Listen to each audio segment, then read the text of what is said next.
is Ashley level. I am not home. That's why you see a different background. I am actually out of town. I'm pet sitting. So I hope that when I do this,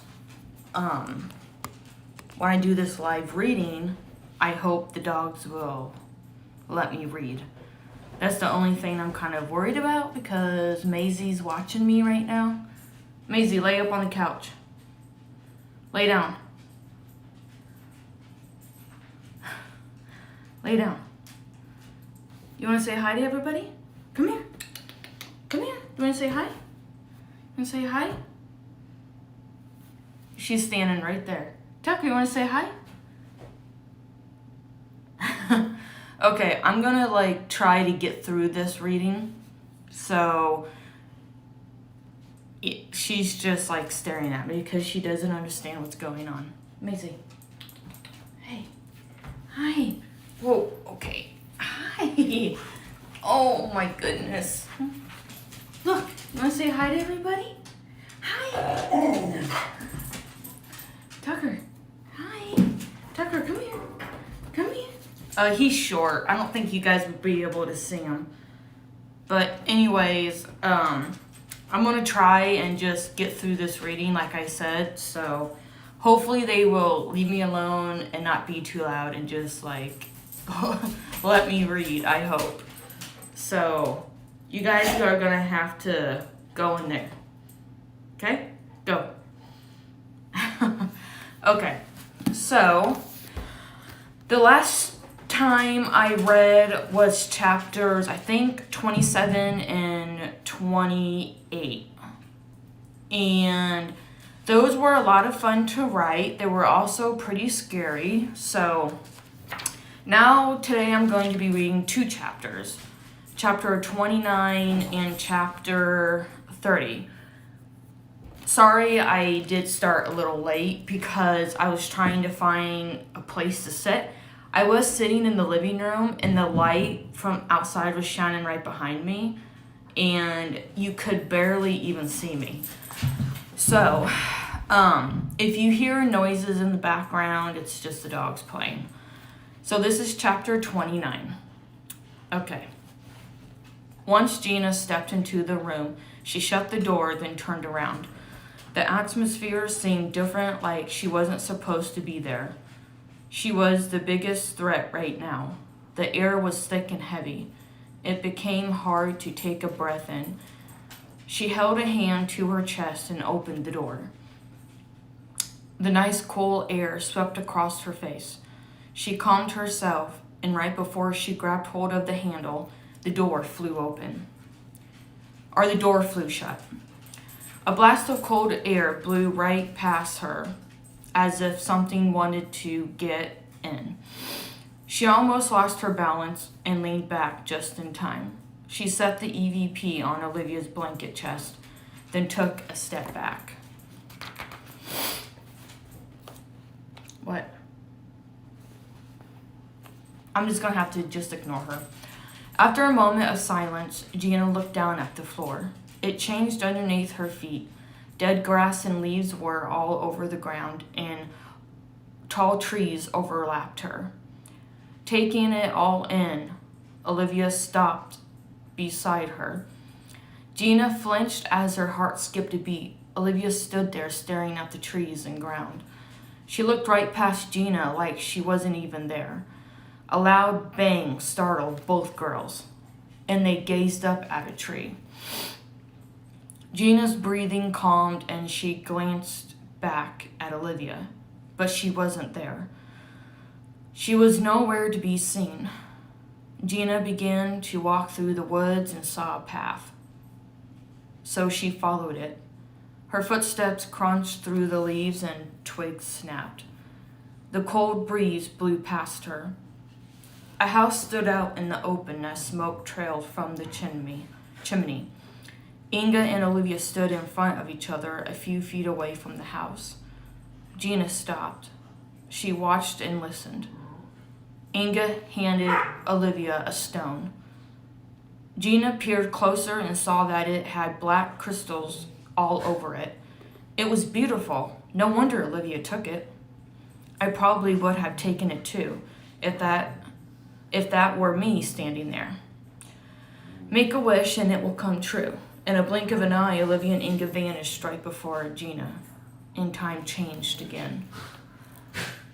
Trees overlooked the landscape, and the sky changed from light to dark. Gray clouds hovered above.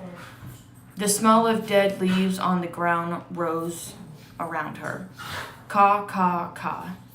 Gina looked up and saw large trees with black crows cawing at her. Tucker. Maisie. Come here. Come here.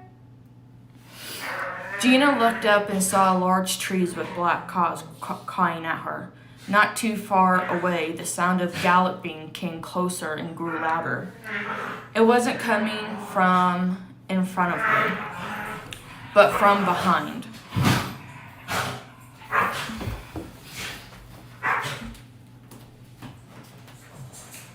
Now, I'm not joking. Now.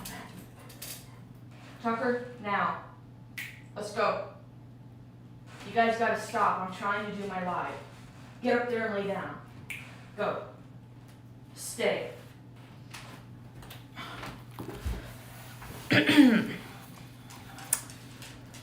Not too far away, the sound of galloping came closer and grew louder. It wasn't coming from in front of her, but from behind. She slowly turned her head and saw 3 men on horses with torches in their hands. Gina's eyes widened and she fell back to the ground, right as they rode past her. Dust and dirt flew up in the air. A gust of cold air drifted by her. The ground shook beneath her, the heavy breathing of the horses and the sound of clicking of the hooves overwhelmed her. The men wore heavy chest armor with swords attached to their belts. Flash after flash, Gina saw Inga give different kids a crystal stone to make a wish, just like the one she had given Olivia. The children's wishes came true, but it didn't last long. Shadows crawled along the floor and ceiling, scaring the children. Then the shadows manifested themselves into the demons. They had black horns on their heads and arms. Their mouths were full of sharp, prickly teeth, and their fingers long black claws. And their fingers had long black claws. Their eyes solid black and scaly skin like a crocodile. Gina cringed. Maisie, no. Maisie, lay down. Gina cringed, seeing the children die in pain and suffering that she couldn't bear to look anymore. She turned her head and squeezed her eyes shut for a brief second, then looked back. These creatures took the young souls to Inga. People were in the village calling out for their children, but they never did return and were never seen again. Within the passing days, they buried empty wooden caskets in the ground. Men stood outside of a cabin. It was Inga's, but on a different piece of land. There were no oversized leafless trees and grass on the ground, just dead leaves and dried brown grass. Let us in, witch, or we will burn the house down and hang you by your neck, a man yelled out. Gina realized it was Richard. The 3 men banged on the door, threatening Inga to let them in. The woods around her, along with the ground underneath her feet, transformed into walls and a hard wooden floor. Gina had seen, so this is actually the part where it all started. I mean, even before that, so. Okay, Gina had seen and dealt with a lot of horrible things in her lifetime, but this had to be by far the worst thing she had ever seen, because there were vials on shelves with rotted human eyeballs, fingers cut to the knuckles, bone exposed, and toes with infected nails sitting at the bottom in old dirty water. There were bloodstains on a wooden table and on the floor. Cobwebs were matted in all the corners, dust caked everywhere. The condition of the house looked like she obviously didn't take good care of her belongings. By the look of this house, Inga must be a witch. Inga trotted over to a wooden stand, catching Gina's attention. Gina trekked over, keeping her distance away from her. At this point, Inga could do anything. Inga stood in front of a spell book. It was big, thick, old, and weathered. A glint from a table behind Inga caught Gina's attention. She saw a blade with a sharp end and thick glass around the handle. Just like the diamond around her neck, it glowed. She took a step forward and viewed it. Oh God, it can't be. A dagger? Why is there a dagger involved? Are the dagger and the diamond connected somehow? Gina realized when these two objects were this close together, they were electrified. Maybe it was the children's souls causing it because they were so young and had so much energy. But they weren't weak. Inga's eyes grew bright as the glass ball lit up. Gina saw Olivia in it. Her eyes widened. Show me my next victim. Black mist spun around it, showing Olivia and the good time she had with her grandpa. Water break. Inga grinned. The 21st century is my destination. The house began to shake and the floorboards rattled. Vials on the shelves clanked together, then fell to the floor. Glass shattered. Gina scrambled to her feet and ran for the window, then jumped through. She squeezed her eyes shut, bracing herself for cuts and blood. She peeked for a split second and saw the window disappear before touching it. She landed on the ground and rolled on her stomach. Dust picked up, causing her to cough and taste the dirt in her mouth. She leaned on her hands and took one look over her shoulder. A black and red glittery mist swirled around the house like a tornado, faster and faster. The house then appeared on the land where the woods were. Gina stood up and now realized she wasn't dealing with just a normal haunting. It was something much more, something deadly and mysterious. The ground began beneath her changed to an old wooden floor, and walls developed around her. Joseph, Peter, Inga said. My demons, my dark forces, come forward. Oh God, these demons have human names? Can this get any worse than it already is? A young soul appeared between Joseph and Peter. They had a firm grip on the little girl. A tiny white gown covered her small body. Her long blonde hair stopped by her hips. Tears streamed down her cheeks. Margaret, your mother should have kept her nose in her own business. Please, no, she begged. Joseph, Peter, good job. She took a step closer. George, Mark, bring Eleanor forward.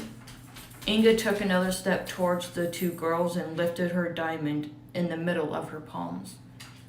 Her eyes grew bright as the souls of the young girls were pulled inside the diamond. They cried out in fear, calling for their mommy. Inga smiled, showing her teeth, and cackled demonically.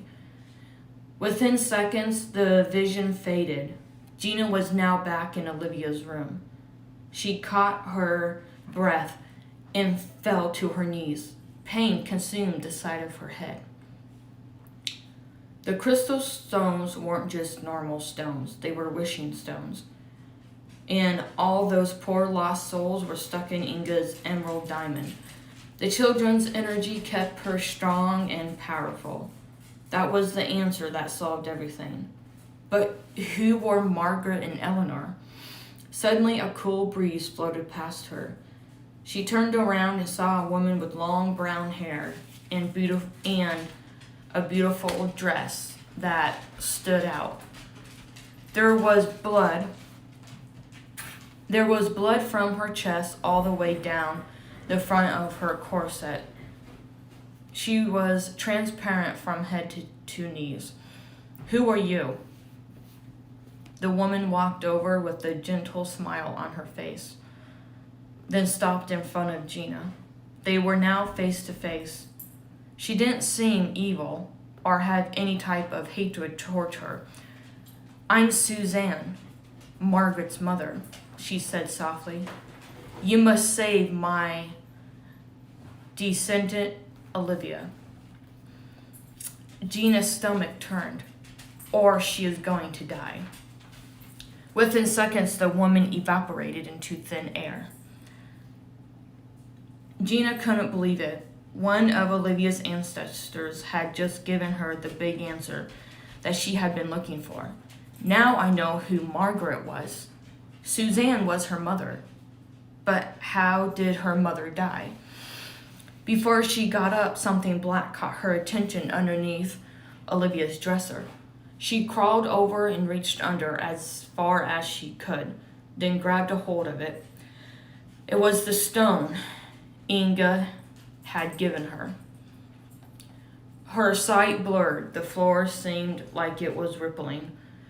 She grabbed the EVP and held onto the arm of the chair by the desk, then sat down. She placed both hands to her face and paused. She waited until the sharp pressure in her head stopped. She took a minute to gather herself, turned the volume up on the EVP, and pushed play.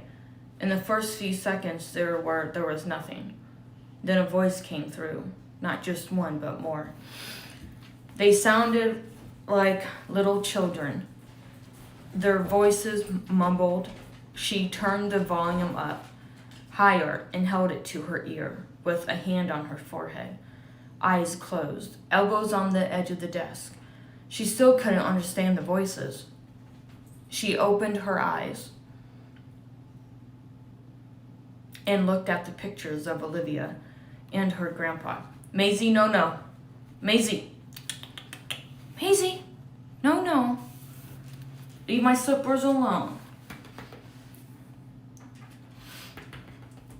Hi. Ooh. Oh my gosh, your claws are sharp. Ow. Okay. Now I gotta figure out, okay. She put the picture back, but then stopped and realized there was something in the frames. She peered closer and saw a face in the background. She took the picture off and studied it one more time. She viewed the others and saw a figure. And the other photographs were the same thing, but they were in different forms. Who is this figure? Gina took down all the pictures she could so she could study them when she got home and stuck them in her back pocket. Footsteps creaked across the floor behind her. She looked around the room, but she didn't see anything. Gina decided not to say anything to Olivia and her family until she did some research. She needs to know everything, and she knew something was missing, but what could it be? That was a lot of fun to write that chapter. So that chapter, I got deep into why this all started. So that's when I needed to add that, because I was like, maybe I should give just a little glimpse of why this happened. Why is Inga here? Who are the demons? And stuff like that. So now I'm going to read chapter 30, and that's 6 pages. And the dogs are actually behaving. They're being really good, which is a shock. Maisie? Maisie? Are you going to lay down? Okay. Chapter 30. Olivia sat there on the couch with both arms crossed, staring at the staircase.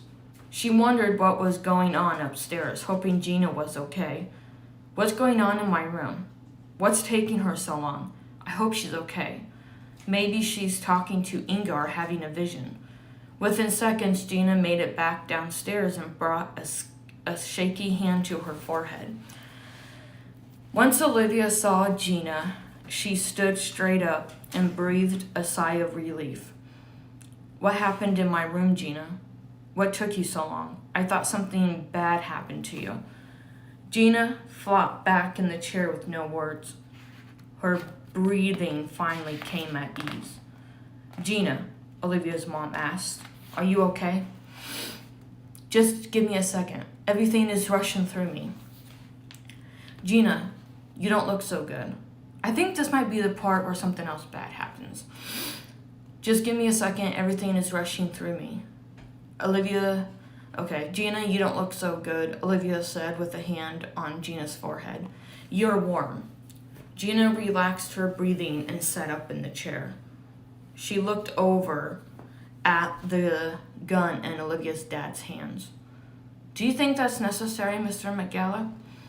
Yes, it's necessary. I'll take any chance I've got. First of all, the dark forces aren't just creatures. They are demons, and they are half human, and they have human names. What are they? Olivia asked. Gina rubbed her face and took a breath in. Joseph, Mark, George, and Peter. How do you know that? Griffin asked. I had a vision. Griffin parted his lips to speak, but Gina interrupted him. I went through the house, and what I felt and what I saw wasn't good. You have company coming. In fact, they're on their way right now. She looked straight at Olivia, then pulled the crystal stone from her pocket and held it out in front of her so Olivia could see it. Olivia's face grew warm and her heart pounded in her chest. What's that? Her mom asked. Why don't you ask your daughter? Her parents looked at her. Tell them, Olivia. Tell them how you got it. Olivia hesitated, then spoke. You spoke to her. What did I say about talking to strangers? Then I was upstairs. I saw the pentagram, Gina added. A pentagram? Her dad asked. He sighed and lowered the gun. Oh, great. Inga uses it to sacrifice an animal or to make a spell. The gun has been working, Olivia's dad said, gripping it. Of course, it's been working. You hit her weak spot. Everyone and everything has a weak spot. Even she does. Gina glanced over at Olivia. Inga is your worst enemy. You made that wish. Now she's coming back for you, and she won't stop until your soul is hers, just like your ancestors. Olivia's mom gasped and wrapped her arms around Olivia. What? Olivia didn't want to tell her parents about the wish she had made and why the house was haunted. She knew it was all her fault. Inga is a witch. She traveled from the 17th century because she didn't want to be hanged for killing children.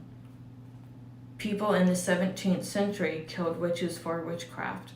Inga tricked kids by giving them a crystal stone to make a wish, to bring something back that had been taken away from them, like a pet or a family member who had just died. She stared straight at Olivia. Olivia knew she could have made the biggest mistake in her life. You made a wish, Olivia? What? Her mom asked. What did you wish for? Olivia shook her head. I'm not telling you. Tell me right now. Olivia continued to shake her head. She wished to see her grandpa again, Gina added. Her mom paused and stared at Olivia. It came true, Gina stated. You heard his voice and saw his face. Inga saw in her crystal ball how important he was to you. Now she wants to kill you and take your soul, just like she had done with every other child in the past. They're both sleeping, thank God. Tears rolled down Olivia's cheeks. Is that what she does? Takes important things away from people because she didn't get her way? Did she cause the death of my grandpa? No, it was his time to go. God called for him. Inga gave you a crystal stone. It was just a repeat of your life, so you could see him again. That's all it was. I'm sorry, Olivia. Olivia covered her face with both hands and cried as her mom held her close. If I could change it, I would. When you made the wish, it took you back to a different day of the week before your grandpa died. It wasn't real, Gina explained. I'm sorry that happened to you. All the kids she killed, their lost souls, are trapped in her diamond. They're making her strong and powerful because they're young and not weak. Their energy flows through the diamond. She's deadly. I did get an EVP in your room, Olivia. What did you get? Children, the ones Inga had killed. I believe they're the ones that were making all the noises. Olivia now realized that after she had taken the crystal stone, little things had started to happen. Doors would close when she was the only one in the house, and she had heard voices that weren't her mom's or her dad's. She understood now, but in the beginning she had tried to discard it. Then it had come out as unexplainable. She couldn't find the reason for it. Now she knew. Are you sure it's the children? Yes. I don't care about this woman. Get her out of here and away from Olivia now, Griffin yelled. Mr. McGalla, it's not that easy. I don't care how you get her out. I just want to see my daughter graduate from school. I'll be damned if some ghost stops me from doing it. Olivia felt the anger and frustration in her dad's voice. Can't you be one of those ghost hunters? I want this evil out of my house, her dad sighed. She's not a ghost, Mr. McGalla. Do you comprehend that? She's a witch. She does what she wants and gets away with it. She makes her look and feel more evil and powerful. Gina stood up. You want to know what real true evil does, Mr. McGalla? It lingers in places that you wouldn't even think about looking in. It waits until you're all alone in the pitch darkness. That's where they want you to be. And when that time comes, they will strike at you and take everything that you have inside of you. They will use it against you. That's what real, true evil does. Gina, stop it, Olivia's mom said. You're scaring my daughter. Olivia's brows furrowed. No, she's not. Gina, my dad does have a point. She's human, right? Gina sat back down and rubbed both hands on her jeans. Yes. Then why is she appearing in ghost form? It doesn't make sense. She made a spell to turn herself into a ghost at night, she explained. That's how she hunts her victim at night. Just protect yourselves. I'll see what I can do and come back as soon as I can. Olivia did notice every time when Inga had tried to kill her, she would disappear. But why? When she was on a killing spree, someone intervened. I have a question. Every time when Inga tried to kill me, she would disappear when someone came in. Why? Inga has to kill her victim alone. She gets more powerful from the fear the child has. It makes her stronger. She feeds off fear. When other people come in, the light fades in the diamond. It makes her weaker. When the victim isn't scared, she's weaker. Because she doesn't have that feeling that they get to feed from.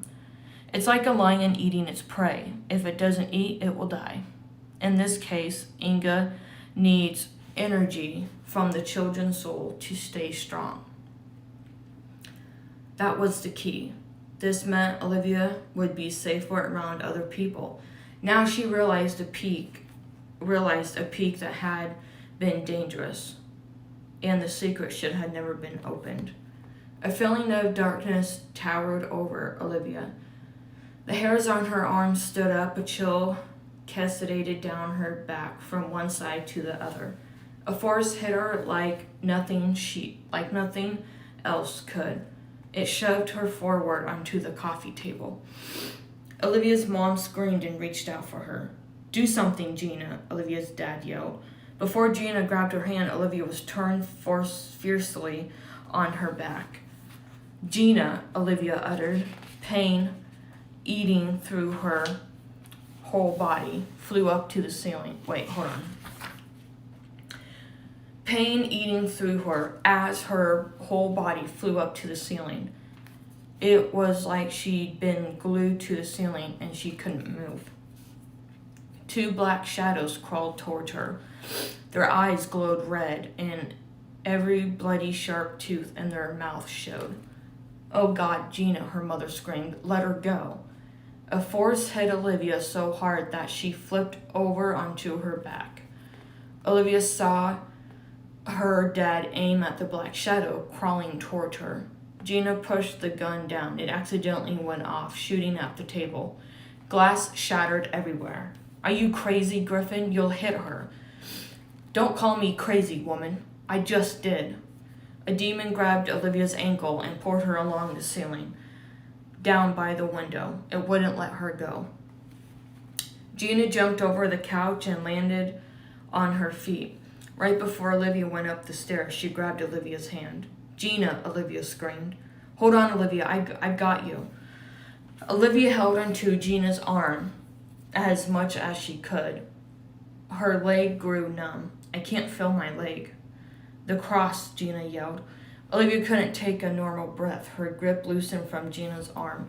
Suddenly, Olivia dropped to the floor on her back. Wow, that's pretty scary, if you ask me. Gina lifted Olivia off the floor and carried her over to the couch. She bent down on her knees, placed both hands on Olivia's head, and prayed. Something weighed heavy on Olivia. "Gina," she whispered. "What's on my body? What is it?" "A black mist. I'm trying to get it off you."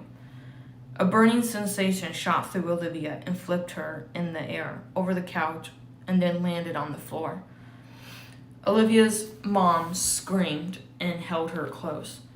"In Jesus Christ's name, I call on you. Give this child strength and light. Help her and save her, Almighty Lord." Gina called out, "In the name of Jesus Christ, take the evil away from his mom, from this home. Protect this child, Almighty Lord." Gina repeated herself over and over. A book flew off the shelf past Gina's face, causing her to lean back. More books were tossed off the shelf. The lamps were lifted up and thrown across the room. They hit the wall where Olivia and her parents were. Olivia's parents covered her with their bodies. All the objects in the room lifted from the floor and circled around them like a tornado. Around and around. It wouldn't stop. Knocking on the walls grew louder and louder. Snarling and growling echoed throughout the room. Windows opened and closed. Doors slammed shut. The faucets in the house turned on. Olivia looked over her mom's shoulder and saw the water from the faucet turn blood red. Am I seeing things or what? The water ran over the edge and hit the floor. Plates and cups flew across the kitchen and shattered against the wall in two small pieces. Olivia watched Gina crawl over to the coffee table and grab the Bible. She stood in the middle of the room and held the Bible up in front of her. I demand you to leave this house. You don't belong here. Kitty, kitty, kitty, kitty. Kitty, kitty, kitty, kitty. Hi. Oh, you guys, it's Boots. Kitty.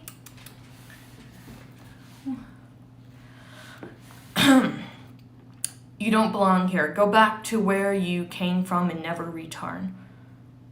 Her mom and dad held their arms around Olivia and didn't let go. Tears streamed down Olivia's cheeks. Through her tears, kitty, kitty, kitty, kitty. Through her tears, she saw the demons appear. She held onto her mom and shut her eyes tightly. I demand you to leave this house, Gina repeated. A loud bang echoed throughout the house. Olivia opened her eyes and couldn't believe what she saw.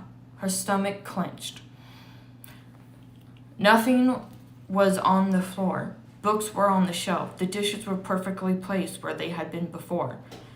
And the sink wasn't full of bloody water. It was as if nothing had ever happened. Gina dropped the Bible, then turned around. I need to look through the evidence I have. She gathered all the cameras and recorders she had as Olivia and her parents watched. She took them out to the car and closed the truck. Gina, wait. Olivia ran out the door and stopped in front of Gina. I don't know what to do. I'm scared. Gina placed both hands on Olivia's shoulders. That's the main thing you have to control. Being afraid. Anger will feed off your fear. Olivia stood there helpless. Should she just give up because she was scared of Inga, or should she stay and fight? She had to make a choice. It was now or never. She may not make it out alive. You have to show no fear. Let her know who's boss. If the demons come, tell them to leave. You have to mean it, Olivia. You can't just say it, mean it. But I'm scared all the time. Tears filled her eyes. It's okay to be scared. Everybody gets scared, she explained. You can't give up. Your family needs you right now, understand? Olivia nodded. Gina wiped her tears away and hugged her. If you have any trouble, just call me. I'm a phone call away. Can you do something for me, Gina? Sure. Olivia pulled the pictures out and handed them to her. They're pictures of my grandpa when he was young. When you look, I think you'll know what's wrong with them. Gina smiled and pulled the pictures she had taken off Olivia's mirror out of her pockets and showed them to her. Olivia paused. My pictures. I forgot I had them. May I take them home and study them too? Of course, whatever you need. Okay. Gina got in her car and pulled out of the driveway. Olivia went back into the house and closed the door behind her. She sat in the living room, too afraid to go into any other part of the house. Holy water and crosses were left on the coffee table, just in case of an emergency. Her mom prayed with the medallions in her hands, with her eyes closed. The gun was placed perfectly across her dad's lap. Dun dun dun, to be continued. Okay, so, wow, that was a lot to take in, I have to say. Yes. I totally forgot that I wrote that extreme. So, when, of course, like, these demons are very powerful, and they're, of course, stronger than Olivia and Gina. And I really wanted to, like, show the reader how strong they are. They're so strong to the point where they took Olivia's body and just flew it up to the ceiling. And then they grabbed her by the ankle and started sliding her across the ceiling and then to the floor, across the living room. And at first when I was writing it, I didn't know if the reader could, like, take that much reading, but I'm like, if you want the reader to love it, you have to be honest. So that was interesting. And then the other chapter that I read, I had a lot of fun writing that because I really wanted to show, like, how it all started and where Inga was from and who Henry's dad was and stuff. So that was a lot of fun to write, and I had a lot of fun doing that. So that's pretty extreme if I say so myself. Okay, so tomorrow I'm going, I think before the writers meeting, so probably 3 o'clock again maybe. Tomorrow's Thursday. So I'll probably read at, oh, okay. Oh, that's Friday, never mind, my bad. So tomorrow is July 29th, and I'll be reading chapter 31. I normally go up to the flower shop on Thursdays, and I don't get done until 4:30.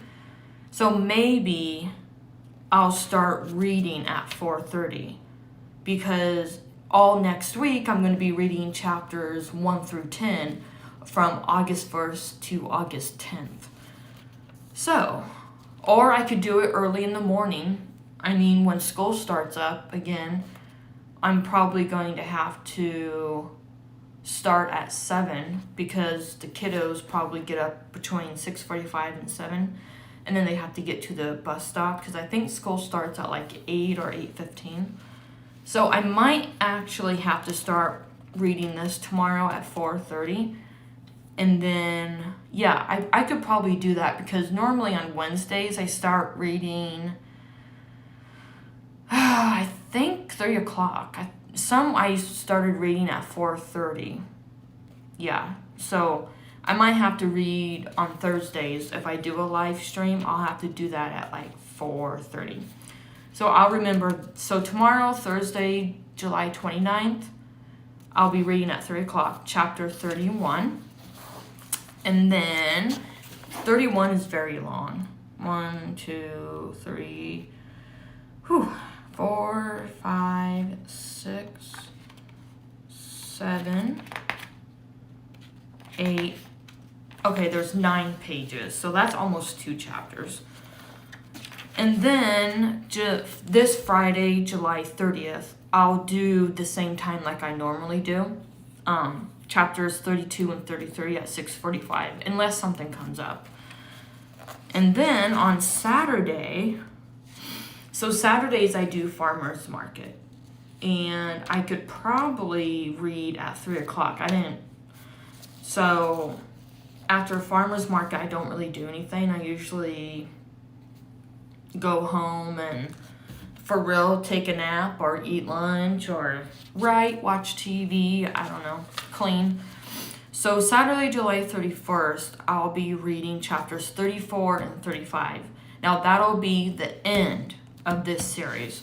But I'm not really sure, because my friends are coming back on Saturday, and it's a 5-hour drive from where they're coming from. So I guess maybe on Saturday I could probably read it in the morning, maybe. I don't know. I'll just have to wait and see, because that's the day I'm coming home. So, and then on Sunday is August 1st. I will be reading, wait a minute, chapter 5. Yeah, 34 and 35. So August 1st, I will be reading Awakened Evil, which I'm really excited about, because that's more of a scary book, and it has like more paranormal in it from one character's point of view, because he's a ghost. So I don't want to give any more clues out, but I love this book, and I'm so excited, and I had so much fun introducing and rewriting these new characters, and I'm just like, if I have shorter chapters in Awakened Evil, I will try to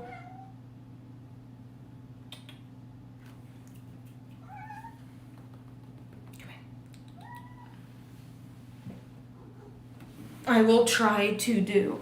Oh, this is Boots, everybody. Hi, this is Boots. His name is Boots because his paws are white, so that's why he's named Boots. The other one, her, I think that's a girl or maybe a boy. Her or his name is Kat, K-A-T. So, anyways, if I have shorter chapters in Awakened Evil, I'll do what I did with this book. I'll read like 2 chapters or 3 if they're really short. I don't know. I don't have a copy with me. Well, actually, yeah, I do.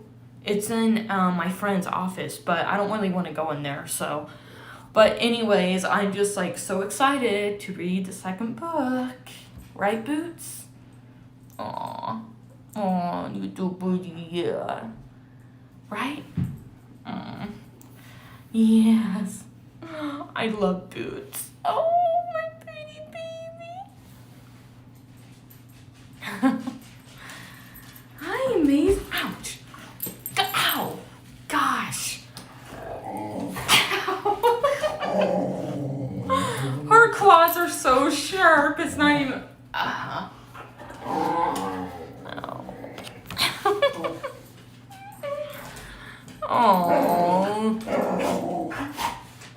Hi. Oh my gosh. Okay, I guess I'd better let the dogs out.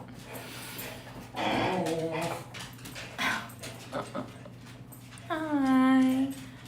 Hi, Maisie. I don't even, what time is it? 3:55. Wow, that reading actually went really good. So anyways, we have, okay, let me think. Thursday, Friday, Saturday. We have 3 more days, 2 and 6 more chapters, I think. So I'm really, really excited, and I hope you guys really enjoyed these 2 chapters because I had a lot of fun writing them. Right, Boots? Right, baby? Right? What do you think? Boots. Hey. Oh. Mwah. Okay, so I will see you guys tomorrow. It's Wednesday.